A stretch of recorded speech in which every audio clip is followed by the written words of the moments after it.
Na lousa está a nossa lição de hoje. Caridade, o novo mandamento. O Zé deu um nó na minha cabeça, porque nós vimos aqui fora da caridade não há salvação, que é o capítulo 15, o que é preciso para ser salvo, que foi o que nós falamos na semana retrasada. E esse capítulo trata do maior mandamento, fora da igreja não há salvação, fora da caridade, necessidade da caridade aqui no São Paulo. Ele colocou caridade, o novo mandamento, que na realidade é diferente, não é alguma coisa que está por aqui, mas não está diretamente tratada com esse enfoque que o Zé, novo mandamento. Qual seria esse novo mandamento? Caridade, o novo mandamento. Nós temos, fora da caridade, não há salvação. Nós temos, com Jesus, quando lhe perguntaram sobre o maior mandamento, o maior, e conforme consta dos evangelhos, amar a Deus sobre todas as coisas. E ele emendou depois. E aí está o segundo, semelhante a esse, ao próximo como a ti mesmo. Amar o próximo como a ti mesmo. Primeiro, esses dois mandamentos, primeiro e o segundo, englobam todas as leis, toda a lei e os profetas. Mais ou menos assim que está no Evangelho. Maior, o primeiro e o segundo mandamento. Às vezes quiser ser o caridade o segundo. Para nós, lógico que o Espiritismo, a doutrina espírita, é aquilo que Jesus prometeu nos enviaria, o Consolador prometido. E dentro da doutrina espírita, no corpo da doutrina espírita, nós vamos encontrar lá na questão 625 do Livro dos Espíritos, qual é o tipo mais perfeito que Deus ofereceu aos homens para lhe servir de modelo e guia? Talvez a resposta mais sucinta dos Espíritos. Vide Jesus. Então, a doutrina espírita, no seu tríplice aspecto, filosofia, ciência e religião, tem em Jesus, no religião, ou nas suas leis divinas, que tratam, que falam daquilo que nós poderíamos chamar de religioso, é Jesus, modelo e guia. Vide Jesus. E mais à frente, lá na questão 886, Kardec pergunta qual o verdadeiro sentido da palavra caridade, vamos tratar dela um pouco, como a entende Jesus. Caridade, como entende Jesus. Já que ele é o nosso modelo e guia. É o ser mais perfeito que Deus nos enviou para servir de modelo e guia, conforme perguntou Kardec. Vide Jesus. E a caridade, como entende Jesus? Outra pergunta. 886, Kardec fez aos Espíritos. Não é uma resposta longa, mas que diz: benevolência para com todos. Indulgência para com as imperfeições alheias. E perdão das ofensas. Benevolência, de bom, ser bom.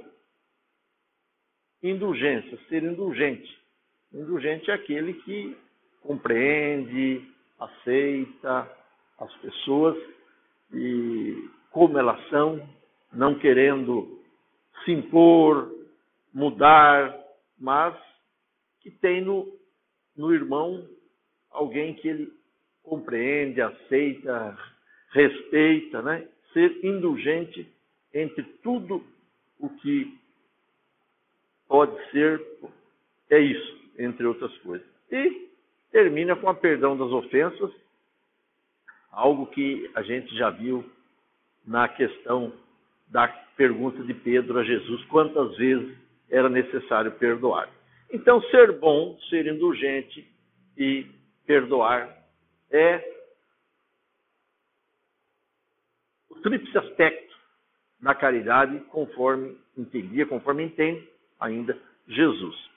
Então, a nossa pergunta é caridade, mas dentro desse enfoque, o Novo Testamento. Mas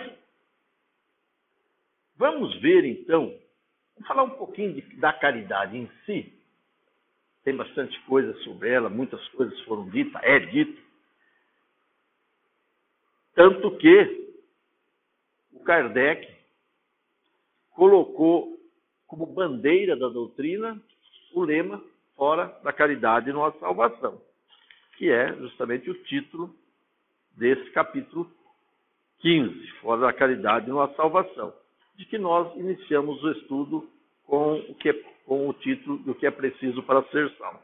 Mas caridade, que é ser bom, ser indulgente e perdoar. Mas no item 6 deste capítulo 15, talvez numas citações mais bonitas, num dos enfoques sobre a caridade, é dado por São Paulo, na sua primeira epístola aos Coríntios, capítulo 13, versículos de 1 a 7 e 13. Permita-lhe lê-lo porque é uma definição muito bonita e que realmente embasa este lema da doutrina espírita. Diz Paulo nessa sua primeira carta aos Coríntios: ainda quando eu falasse todas as línguas dos homens, e mesmo a língua dos anjos, se não tivesse caridade, não seria senão como um bronze sonante e um símbolo retumbante. E quando eu tivesse o dom de profecia, penetrasse todos os mistérios, e tivesse uma perfeita ciência de todas as coisas, quando tivesse ainda toda a fé possível, até transportar as montanhas, se não tivesse caridade, eu nada seria. E quando tivesse distribuído meus bens para alimentar os pobres, e tivesse entregue meu corpo para ser queimado, se não tivesse caridade, tudo isso não me serviria de nada. A caridade é paciente, é doce e benfazeja. A caridade não é invejosa, não é temerária e precipitada, não se enche de orgulho, não é desdenhosa, não procura seus próprios interesses, não se melindra e não se irrita com nada, não suspeita mal, não se regozija com a injustiça, mas se regozija com a verdade. Tudo suporta, tudo crê, tudo espera, tudo sofre. Agora, essas três virtudes: a fé, a esperança e a caridade. Esse é o versículo 13, né? Porque até então era 1 a 7. Permanecem, mas essas três virtudes, a fé, a esperança e a caridade, permanecem. Mas, entre elas, a mais excelente é a caridade. Puxa, que coisa mais clara essa carta, primeira epístola de Paulo aos Coríntios, com respeito à caridade. Veja quanto contundente ele é. Ele fala, mesmo se meu corpo fosse queimado, mesmo que eu tivesse feito isso, mesmo se tivesse feito aquilo, se não tivesse caridade, aquela caridade que é ser bom, indulgente e perdoar, não me valeria de nada, diz Paulo. Então, sabiamente, o Kardec arrebatou esta bandeira, que é o lema da doutrina espírita: fora da caridade não há salvação. Nós falamos na outra segunda-feira o que é preciso para ser salvo. E, na realidade, resumia-se justamente na questão de ser caridoso, fazer, praticar, exercitar a caridade. Porque, veja o que Paulo disse. Quantas coisas podemos fazer? Poderia-se fazer, ele disse, mas se não tivesse caridade, de nada serviria. E das 3 virtudes, fé, esperança e caridade, ele arremata. Versículo 13, desse capítulo 13 também da sua primeira epístola. Mas entre elas, a mais excelente é a caridade. A caridade está à frente da virtude, como virtude à frente da esperança e da fé. Por que nós estamos enfatizando isso? Porque existe, com respeito à salvação, ao que é mais necessário, varia um pouco nos conceitos religiosos. Um prega a salvação pela fé, né? Outro, no caso, pelas obras, e nós estamos vendo aqui de Paulo uma excelente instrução falando da caridade. Então, caridade é isto. Nós encontramos aqui nesse estudo. Tem mais coisas, né? Fala fora da caridade, nossa salvação, tem mensagem, tem uma discussão a respeito que a igreja também fala que fora da igreja. E aí nós vamos ter todo o Kardec elucidando uma ideia de que por que fora da salvação ou fora da caridade? Porque a caridade, dentro desse conceito, segundo dizem, é o pensamento de Jesus, todos podem fazê-lo. Todos podem ser bons, todos podem ser indulgentes e todos podem perdoar. Ao contrário de que se fora da igreja, ou fora da verdade, ou fora disso, ou fora daquilo, tudo se torna particularidade. E aqui não. Aqui é geral. Esse lema da caridade, fora da caridade, isso não é empecilho. Está ao alcance de todos nós exercitá-la. Ser bom, ser indulgente e perdoar, qualquer um de nós, está ao alcance de qualquer um de nós. Isso não é exclusivista. Se falarmos que é fora da verdade, quem é que está com a verdade? Se falarmos da igreja, quem está fora da igreja? Então se torna particularista, particularidade. É exclusivista. Inclui um, exclui outro.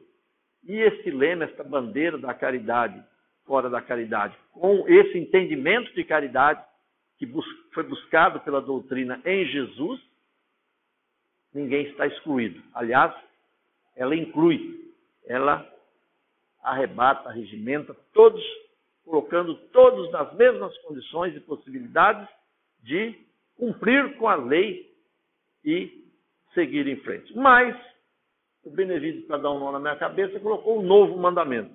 Eu quase que não acho, quase que eu devolvi para ele, né? Mas tem realmente um novo mandamento, né? E aonde isso está? Na comemoração da Páscoa, despedindo-se de seus discípulos, Jesus deixa o ensinamento que marca o Novo Testamento, por ele inaugurado. Acho que é aqui que ele achou. Um novo mandamento vos dou. É esse que você queria? Danado, quase que me deixou louco. Um novo mandamento vos dou, disse Jesus. Lá na última ceia, né? Lá na Páscoa. Que vos ameis uns aos outros, como eu amei a vós. Que também vos ameis. Não, que também vós, uns aos outros, vos amei. Eu peguei lá em casa a Bíblia lá e fui ler. Esse último fica esse, que também vós, uns aos outros, vos amei. Lá consta, para que vos também mutuamente vos amei. Fica mais fácil, muito fica, né? Às vezes é meio rebuscado a linguagem que a gente encontra, né? Então, fica até melhor. Um novo mandamento vos dou, que vos amei uns aos outros, como eu amei a vós, para que vós também mutuamente vos amei. aquela forma ali está mais difícil, na cabeça da gente dá um nó. Nisto, todos conhecerão, nisto, quer dizer, no amar-vos uns aos outros como eu vos amei, nisto todos conhecerão que sois meus discípulos, se vos amardes uns aos outros. Evangelho de João, capítulo de Jesus, segundo João, capítulo 13, versículos 31 a 35. Então aqui tem um Novo Testamento, o próprio Jesus disse, né? Marca o novo tempo. Um novo mandamento, né? Um novo mandamento vos dou, que vos ameis uns aos outros, assim como eu vos amei. E que assim fazendo, né? Todos reconhecerão que sois meus discípulos, pelo fato de amardes uns aos outros. Bom, mas parece que isso fica uma coisa que já existe.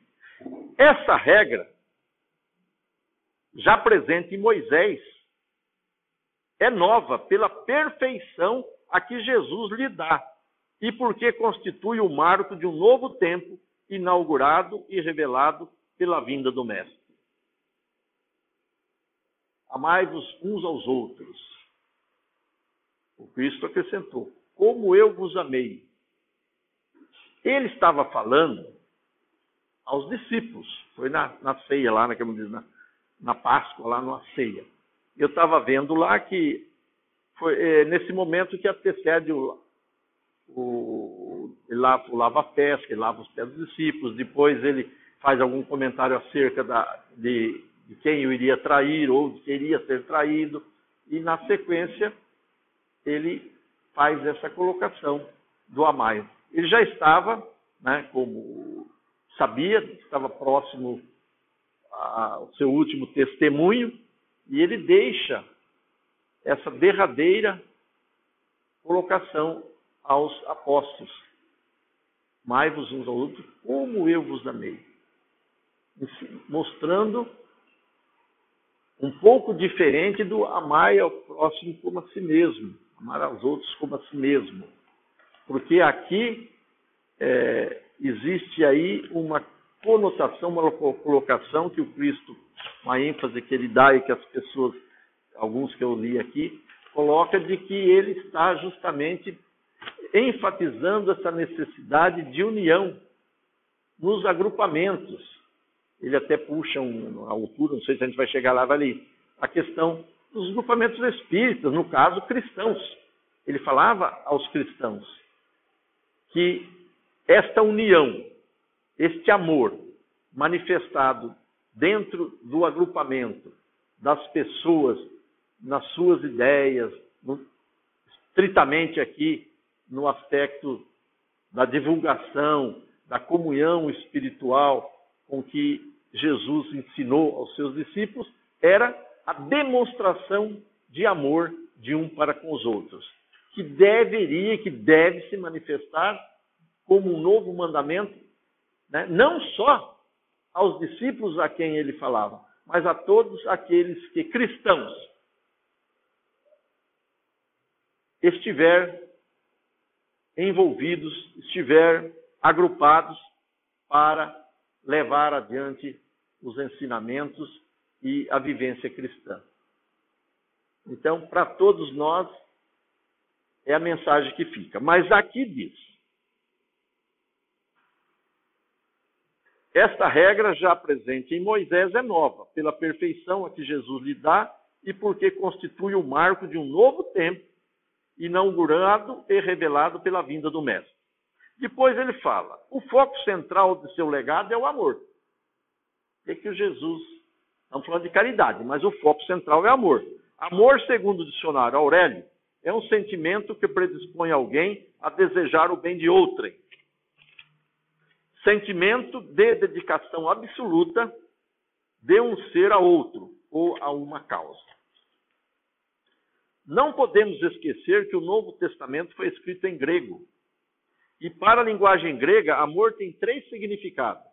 Eros é o amor como atração física, pessoal, que leva as pessoas a se apaixonarem um pelo outro. Não significa necessariamente atração sexual. Para Platão, Eros era também uma forma de contemplação de todas as belezas do corpo, da alma, da natureza. Tudo isso pode ser uma forma específica de amor. Philos, essa palavra quer dizer amizades, que pode ser entre duas pessoas, entre pais e filhos, entre amigos, mas não é algo superficial, e sim verdadeiro e profundo, que inclui virtude e lealdade. E ágape, essa palavra significa amor entrega, amor doação, amor incondicional. É o amor como gesto de desprendimento pessoal, de oferta da própria vida, um gesto que não procura retribuição ou qualquer recompensa. Qual é o sentido profundo da palavra amor para cada um de nós? Claro que deve sempre ser um amor de doação, porque o ardente amor cobre uma multidão de pecados. Primeira carta de Pedro, capítulo 4, versículo 8. Essa questão do amor cobre a multidão de pecados. Entretanto, hoje é uma palavra tão banalizada, tão usada para designar relações egoístas e demonistas. Eu até peguei o dicionário para ver o que é demonista ali, é de demonismo, que é doutrina que considera que o prazer individual e imediato é o único bem possível, princípio e fim da vida moral. Só para... O amor é a expressão mais completa da caridade. Paulo assim o define em carta aos cristãos coríntios, que nós acabamos de ver aí. Amor é a expressão mais completa da caridade. Para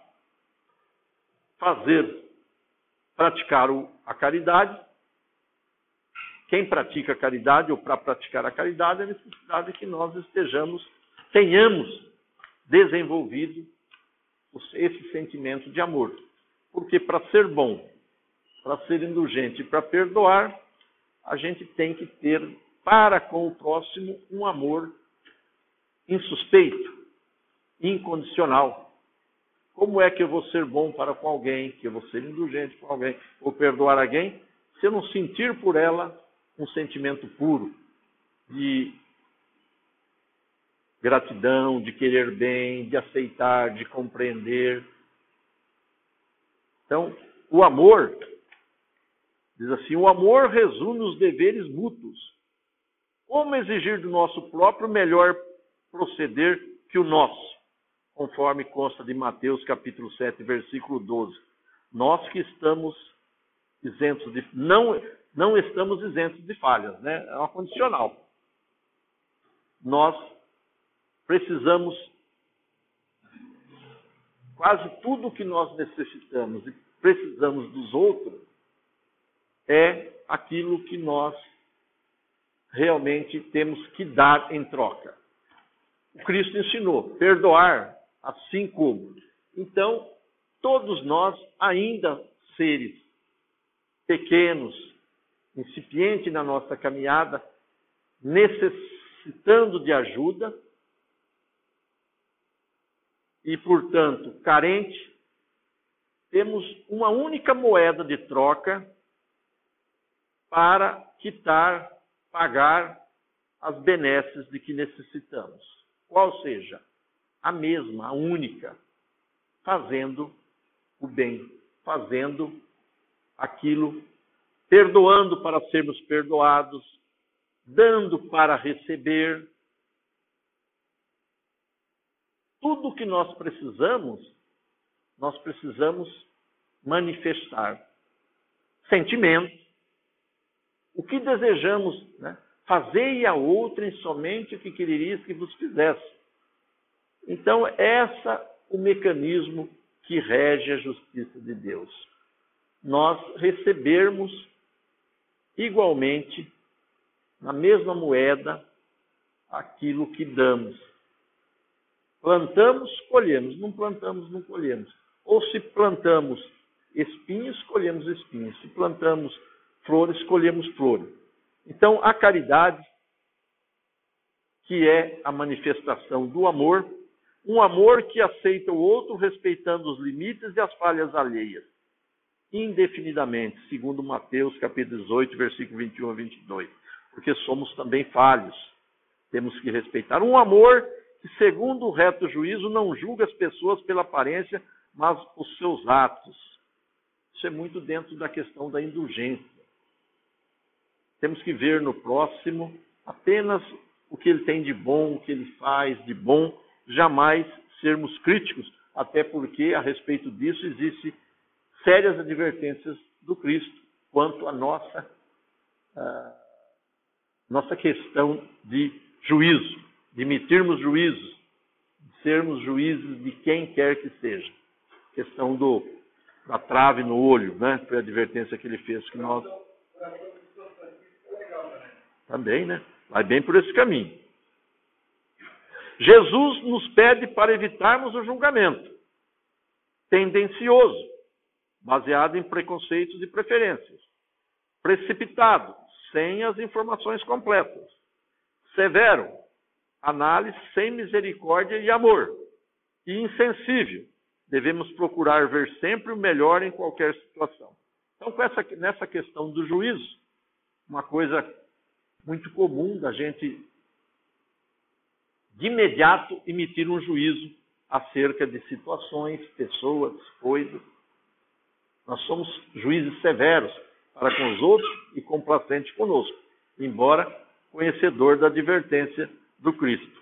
Então, ele fala para não sermos tendenciosos, porque nós podemos ter preconceitos e preferências, não sermos precipitados, né? Emitirmos juízos sem as informações completas, sem ir verificar as verdadeiras razões e motivos, precipitado, né? Severo, sem misericórdia e amor.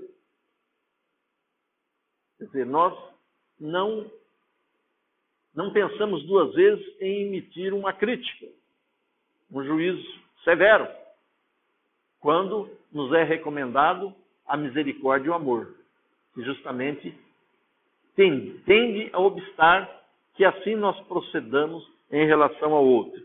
E insensível. Devemos procurar sempre o melhor em qualquer situação. A gente já vai diretamente naquilo que há de pior na situação, no ato, quando pode-se, com um juízo mais razoável e equilibrado, se chegar a um entendimento. Houve época em que os gregos faziam os seus julgamentos no escuro. Faziam-se as acusações, as defesas, e os julgadores proferiam a sentença sem saber de quem se tratava. Dessa forma, pensavam, o julgamento seria ou ser mais justo. Sabia disso, Benevides? Benevides devia saber porque estudou advocacia.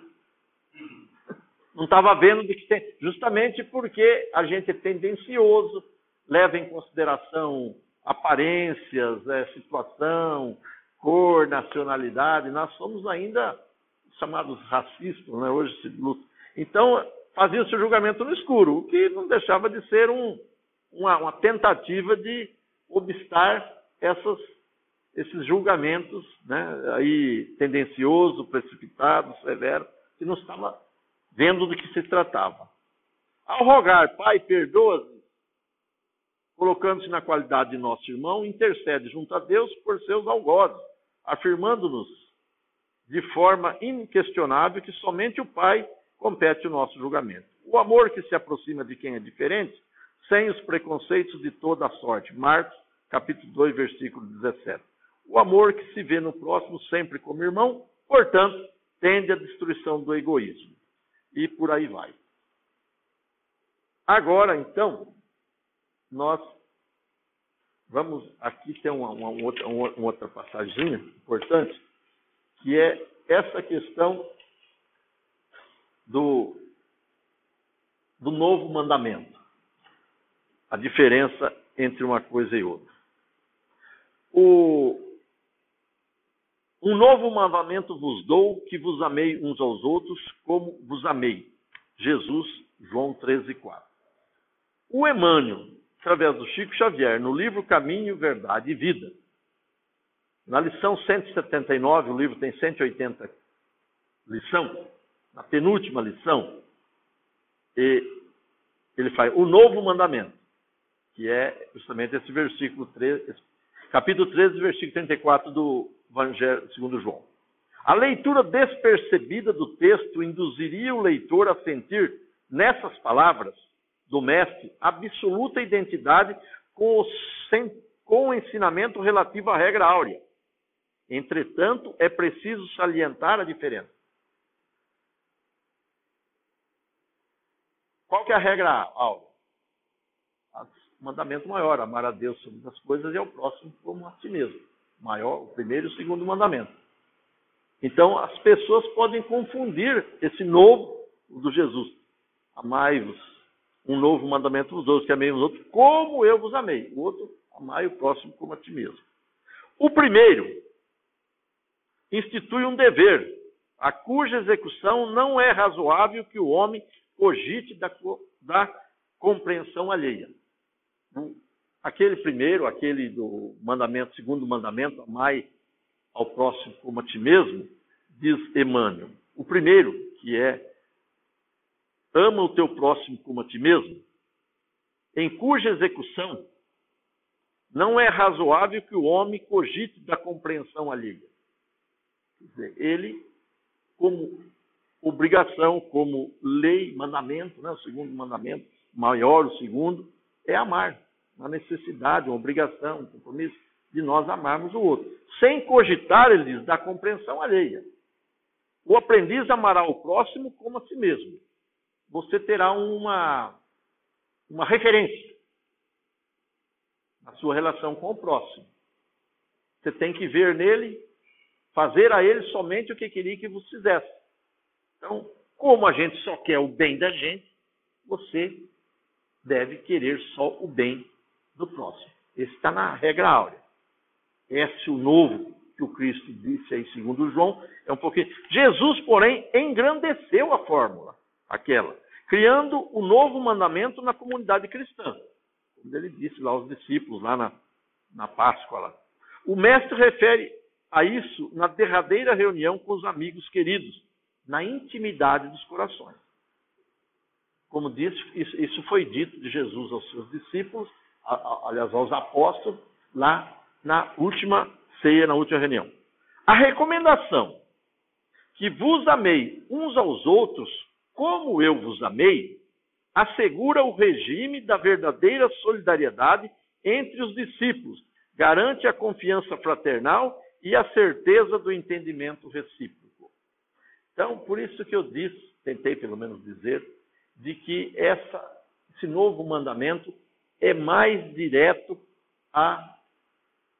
aos agrupamentos, porque pede que se tenha uma solidariedade, que sejamos solidários aonde nós estivermos,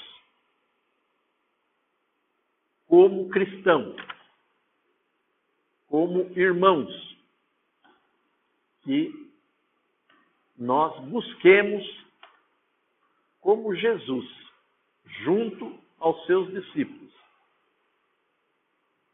E ele diz, como eu vos amei, como ele conduziu os seus discípulos. Escolheu e ensinou-os, orientou-os e guiou-os nos anos do apostolado.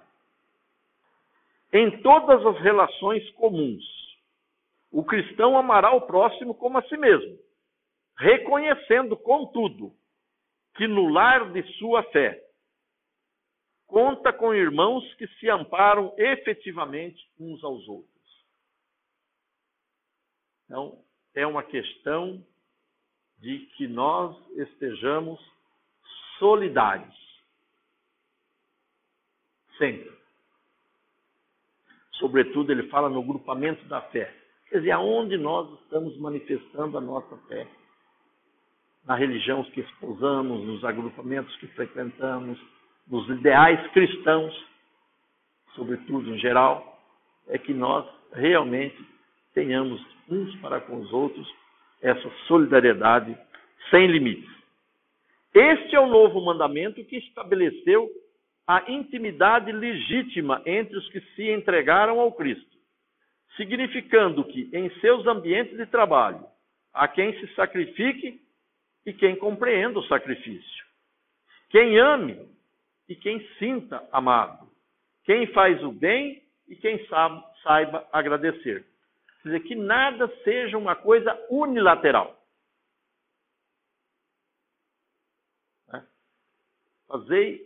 Amai o seu irmão como a si mesmo. Eu posso fazê-lo, ela pode fazer comigo.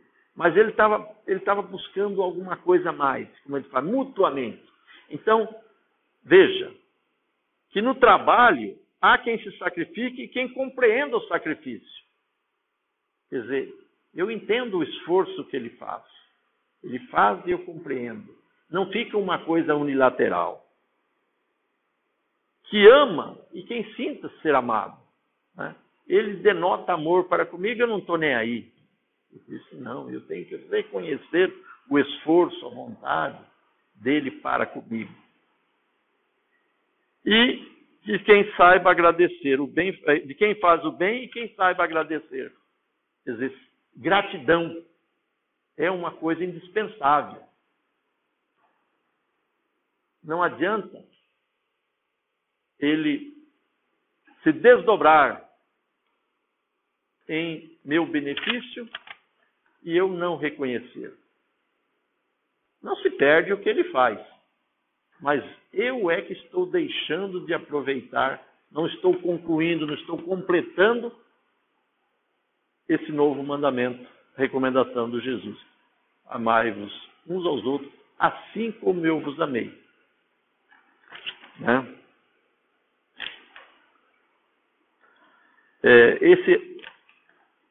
Tem mais coisas aqui. O Emmanuel, segundo a psicografia do Chico Xavier, comenta o versículo 35. Esse aqui comentou o versículo 34. Aqui ele comenta o 35. Nisto todos conhecerão que sois meus discípulos, se vos amardes uns aos outros. É uma maneira de sermos reconhecidos como discípulos de Jesus, se amarmos uns aos outros. Desde a vitória de Constantino, que descerrou o mundo cristão, às portas da hegemonia política, temos ensaiado diversas experiências para demonstrar na Terra a nossa condição de discípulos de Jesus. Organizamos concílios célebres, formulando atrevidas conclusões acerca da natureza de Deus e da alma, do universo e da vida. Incentivamos guerras arrasadoras. Já está lá você trazer água, você não beber, né? Começa a engasgar, né? O Lemão fez uma caridade de trazer água aí, mas eu não... Obrigado, Lemão. Estou aprendendo. Incentivamos guerras arrasadoras que implantaram a miséria e o terror, naqueles que não podiam crer pelo diapasão da nossa fé. Disputamos o sepulcro do Divino Mestre, brandindo a espada mortífera e ateando o fogo devorador. Criamos comendas de cargos religiosos, distribuindo veneno e manejando o punhal. Acendemos fogueiras e erigimos cadafalsos, inventamos suplícios e construímos prisões para quantos discordassem dos nossos pontos de vista.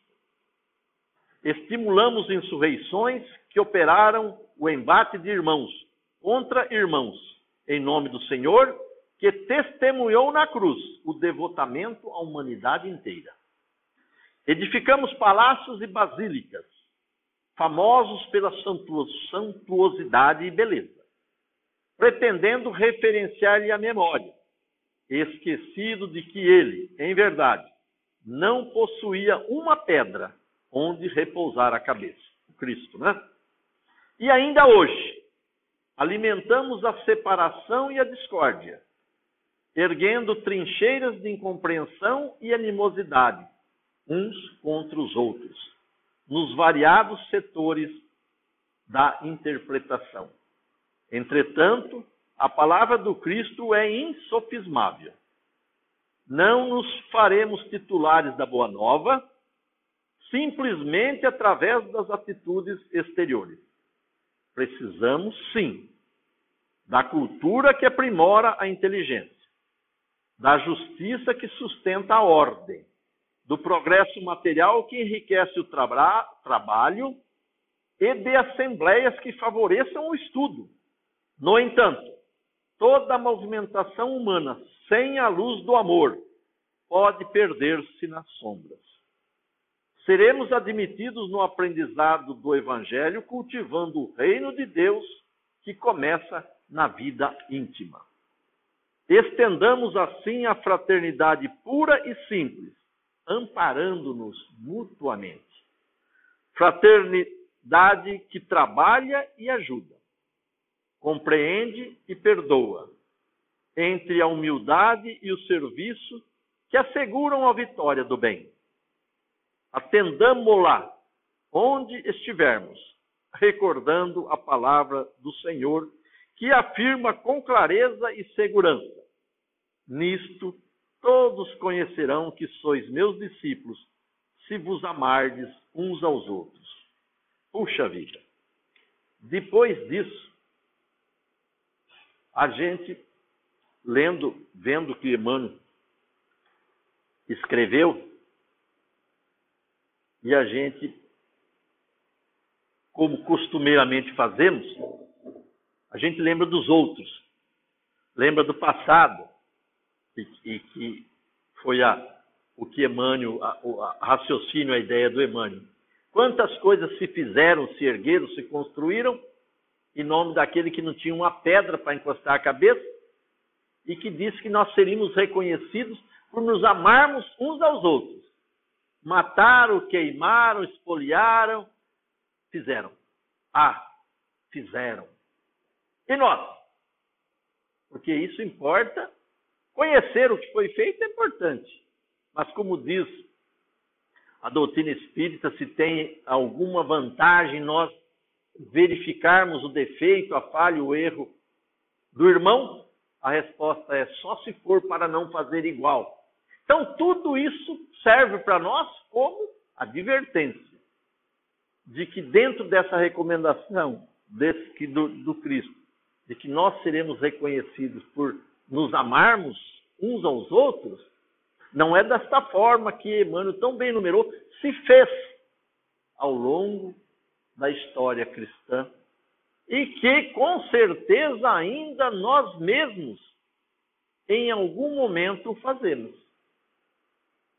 Quantas vezes, com certeza, nós deixamos de ser reconhecidos como cristão? Porque como o Cristo disse, nos amardes uns aos outros, é que nós seremos reconhecidos.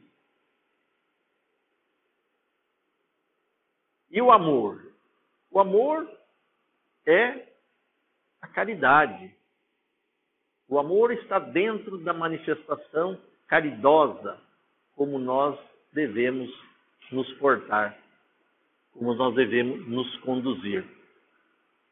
Então, o Benedito, que me deixou cabreira com esse negócio de encontrar aí o novo mandamento, na realidade ele existe e ele está aqui mais uma vez, usando o mesmo versículo 35 do capítulo 13 do Evangelho de Jesus segundo João. Aquele lá ele colocou um novo mandamento, fraternidade. Esse que acabamos de ler, o Emmanuel, através do Chico, colocou fraternidade. Agora ele colocou esse mesmo com o título de diferenças. Vamos ver o que ele diz aqui. Nas variadas escolas do cristianismo, vemos milhares de pessoas que de alguma sorte se ligam ao Mestre e Senhor. Há corações que se desfazem nos louvores ao grande médico, exaltando-lhe a intercessão divina nos acontecimentos em que se reconheceram favorecidos, mas não passam das afirmativas espetaculares, qual se vivessem indefinidamente mergulhados em maravilhosas visões. São os simplesmente beneficiários e sonhadores. Há temperamentos ardorosos que impressionam da tribuna através de prelações eruditas e comoventes, em que relacionam a posição do grande renovador na religião, na filosofia e na história, não avançando, contudo, além dos discursos preciosos. São os simplesmente sacerdotes e pregadores. Há inteligências primorosas que vazam páginas sublimes de crença consoladora, arrancando lágrimas de emoção aos leitores ávidos de conhecimento revelador. Todavia, não ultrapassam o campo do beletrismo religioso. São os simplesmente escritores intelectuais. Todos guardam recursos e méritos especializados.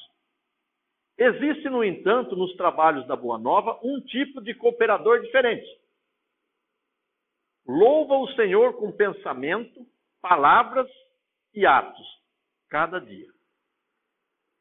Distribui o tesouro do bem por intermédio do verbo consolador, sempre que possível.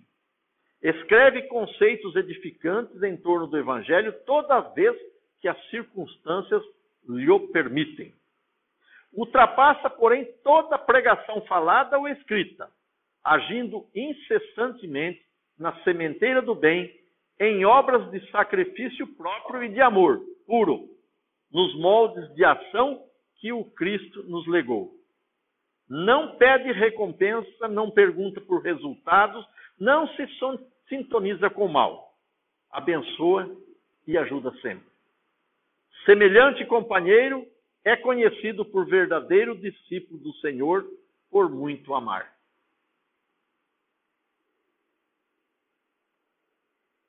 Interessante. Uma série de equívocos que a gente pode cometer, achando que ele fala de um escritor, de um orador, de alguém que às vezes se apresenta, aparece de forma espetacular, mas que na realidade, como ele diz aqui, o seu pensamento, as suas palavras, os seus atos não estão consoante aquilo que fala, aquilo que prega, aquilo que enaltece. Então, por isso que ele diz, será reconhecido por amar uns aos outros. E o amor, que é o exercício da caridade, se manifesta no exercício da caridade, tem aqui, agindo incessantemente na sementeira do bem, em obras de sacrifício próprio e de amor puro, nos moldes da ação que o Cristo nos legou. Então, veja como é que nós precisamos compreender para que não incorramos nos erros de acharmos que basta-nos pura e simplesmente uma manifestação ou uma aceitação ou alguma coisa que na realidade não esteja suportada, alicerçada por uma manifestação de amor, de sentimento puro, de querer bem, de aceitar, de cumprir, de perdoar. Então, na realidade, nós precisamos sempre justificar tudo isso que nós falamos, pensamos, com ação concreta. Coerência, ação concreta. Por isso que é fora da caridade essa bandeira espírita. E aqui tem uma passaginha, vou ver se até eu acho ela, só um minutinho, interessante. Aqui tem a caridade vem de dentro, um artigo muito bom, mas fica para outra hora, porque fala mais da caridade. Então, doação imaterial, caridade social, com os amigos, aquela questão de você enaltecer o amigo e deixar de, às vezes, de levar a crítica devida, bajular. Mas tem uma aqui que eu achei interessante, porque acho que está muito relacionada com a questão do melindre. Ser e parecer. É rapidinho. Caridade não é caridadezinha, entre aspas, colocou. Temos uma amiga cuja prática é admirável. Entrega uma equipe diretora de uma associação de proteção à infância. Há algum tempo houve um jantar beneficente ilustrado com quem dizem ser o herdeiro da extinta coroa portuguesa. Esgotados os lugares entre os sócios, houve uma senhora que ficou ofendida por não lhe reservarem bilhetes, ao ponto de, entre impropérios, dizer que ia deixar de ser sócio. É um exemplo clássico. A contribuição dessa senhora revoltada, feita até a data, não perdeu o valor. Ela é que rejeita a alegria de continuar a colaborar na satisfação das necessidades dessas crianças em séria dificuldade. Essa mistura de egoísmo e de orgulho com a caridade não é coisa fácil de erradicar. Por quê?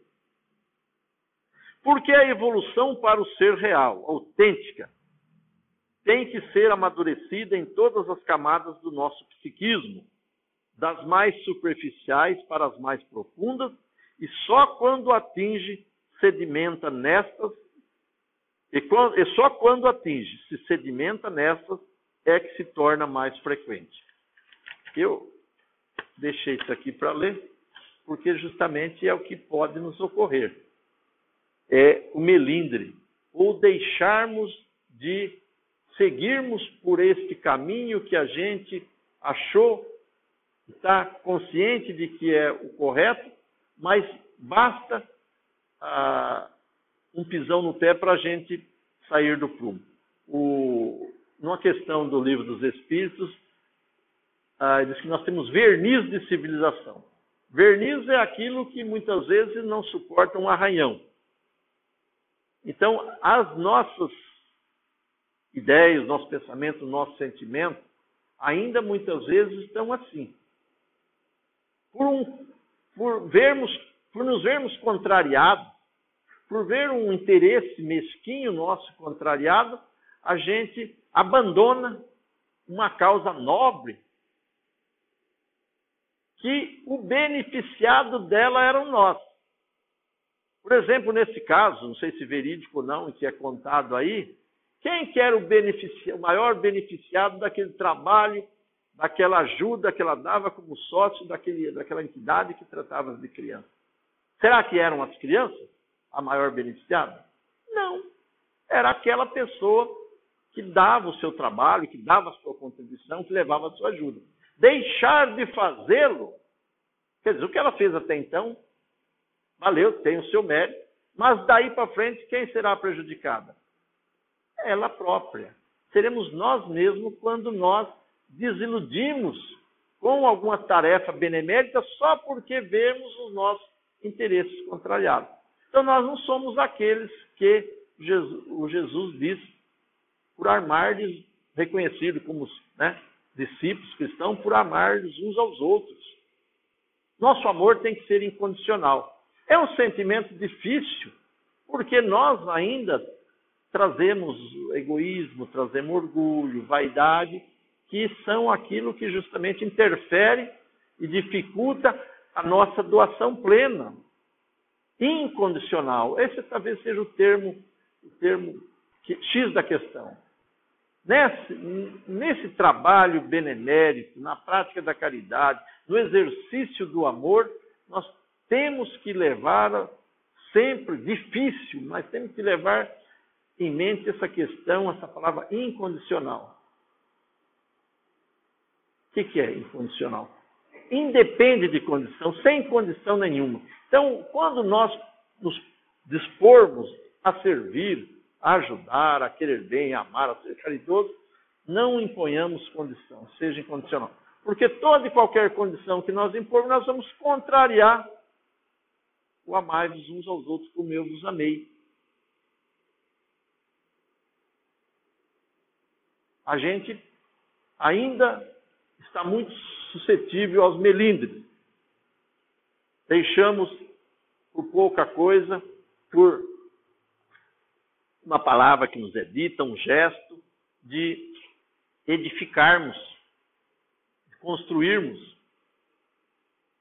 a nossa, como na lição estudada, a nossa salvação. O que é a salvação? É o crescimento, a evolução, as conquistas, o progresso do Espírito. Estamos aqui para quê? Estamos aqui para evoluir. Só evoluímos se obedecermos, se seguirmos os ditames das leis. Que leis? Leis divinas, eternas e imutáveis. Nós estamos exercitando. Com muita dificuldade, porque arrastamos conosco estas imperfeições.